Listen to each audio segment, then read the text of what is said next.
Wastewater can be treated in two ways. One method is called primary treatment, and the other is called secondary treatment.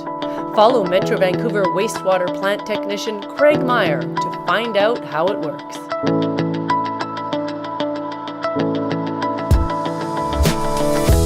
The first stage of treatment takes place in the influent pumping station, where solid debris is removed from the wastewater.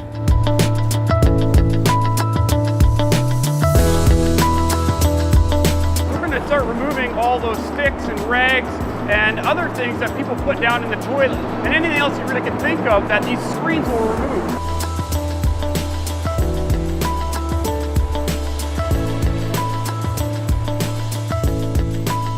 As the water flows through this tank, it's moving very, very slowly.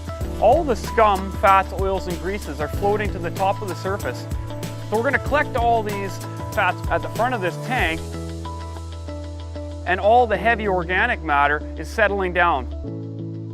At some wastewater plants, this is the end of the process, and water is discharged to the river or ocean. These are called primary wastewater plants.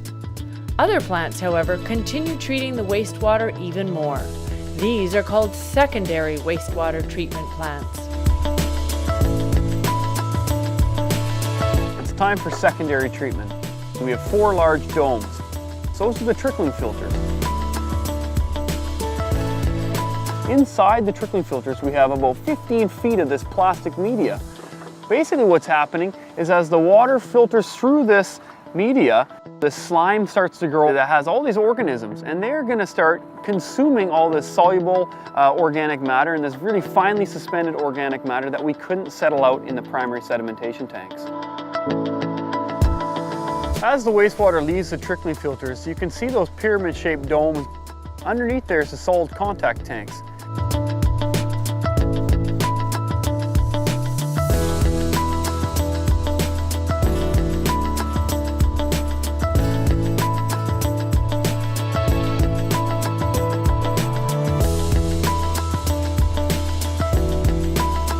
Here we have secondary clarifiers. The wastewater slows down and it's going to reside in this tank for about 4.5 hours. And in that 4.5 hours, it's going to slowly settle out all that heavy material. And the water on the top is very clean. That's the water we're going to end up sending out to the river.